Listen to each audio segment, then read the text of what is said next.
A Melbourne Cup winner is the ultimate for many trainers. Granny McDonald achieved that career-defining feat in 1938, yet her name was never included in the official records. 22 horses, the pick of Australian and New Zealand thoroughbreds, are entered for the classic race. Here are a few of them. The Trump, last year's winner. H&G, fine if it's wet. Alunga, gallant veteran. Marauder, the raider. St. Constant, watch that fight blaze. Royal Chief, the favourite. Catalogue, another New Zealand hope. Hedwig Wilhelmina McDonald, forever known as Granny, had 14 years as a professional trainer in New Zealand before Catalogue lined up in the Melbourne Cup. She was the first woman to break racing's sexism barrier in her homeland, yet it still existed in Australia. The Victorian Racing Club didn't accept women trainers. Husband Allan McDonald had to acquire a temporary licence to give Catalogue and Granny their chance at glory. Outside, putting in a good run, but here comes Bourbon now. The race was memorable for many records. And stretching out, but the leader is still Catalogue. Yes, the 25-to-1 shot is flying away from the field. There goes Bourbon setting out after Catalogue now, but Catalogue has it sewn up, and although Bourbon finishes fast, Catalogue goes on to win by 3 lengths from Bourbon. Hortel Star fights it out for third place with Alunga, who finishes fourth. At the present, Catalogue still shares the honour with Tory Boy as the oldest Melbourne Cup winners. They were both 8.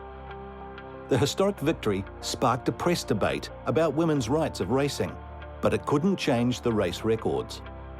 Allan McDonald, a notable jockey, always credited his wife with the win, as did the owner Tui Jamieson. An irate Mrs. Jamieson wanted to scratch Catalogue after hearing that Granny couldn't hold a licence. Granny wouldn't hear of it. She said it was the rule and it had to be obeyed. The race halted New Zealand's parliamentary business. Prime Minister Michael Joseph Savage was among the many to congratulate the owner, trainer and jockey. They were all carefully noted in Granny's extensive scrapbook, as she wasn't in Melbourne to share the accolades. Granny experienced the thrill in Christchurch while preparing for the New Zealand Cup meeting. Granny grew up surrounded by horses. Her father, John Marr, was a trainer. Her mother died a few days after her birth, which might account for the quirky nicknames that ran in her family. Her twin sister was called Darky, and their older sister, Teeny. Granny showed exceptional ability on horseback from a young age. She won her first prize at 5. A few years later, she was winning against adult women. Granny was 31 when she asked for a training licence in 1924. Authorities were unprepared for a woman ready to risk her social status by entering an all-male occupation. They couldn't think of a reason to refuse her application, and consequently, Granny is believed to be the first woman to apply for and receive a trainer's licence. Wairarapa horseman Charlie Valens gave her some of his horses and was credited with helping Granny set up training stables in Palmerston North 4 years later. He even helped with wedding costs when she married Allan McDonald in 1929. The union required special approval. They needed permission from the New Zealand Racing Conference to marry. Allan's riding licence carried a warning that he was to avoid riding in races where other horses trained by Granny were running. The couple didn't take long to post their first winner. 2 weeks after the wedding, Allan won twice at Wanganui. Allan was a master jockey over jumps.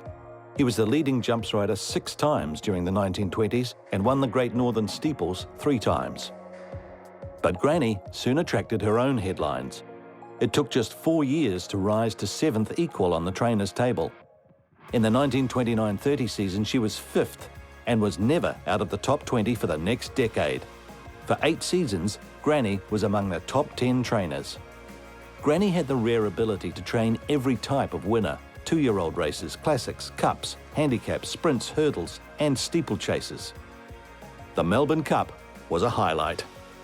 Winning the Great Northern Foal Stakes 3 years in a row, unprecedented at the time, the St Leger, Awapuni Gold Cup, Easter Handicap and 3 Winter Cups confirmed Granny was a top echelon trainer. It's believed that Granny trained more than 300 winners during her 19-year career. The McDonalds did most of the track work together in the early days, taking great pleasure in schooling horses over jumps. Granny loud and forceful, Allan quiet and gentle. Granny had strict ideas about feeding and a knack for old-time cures. The prized Catalogue benefited from those home remedies. Granny was quoted in the press after the Melbourne Cup win. A veterinary surgeon once condemned him for having a bad heart. This shows how bad his heart is. Granny's health deteriorated during World War II, and she relinquished her licence in 1944. Allan took over the training duties, but wasn't in the same class as Granny. Granny's remembered for a will of steel and for being a tough businesswoman, yet she was known for a tender heart for the less fortunate and for children. Sisters Darky and Teeny were welcomed permanently onto the property at Palmerston North.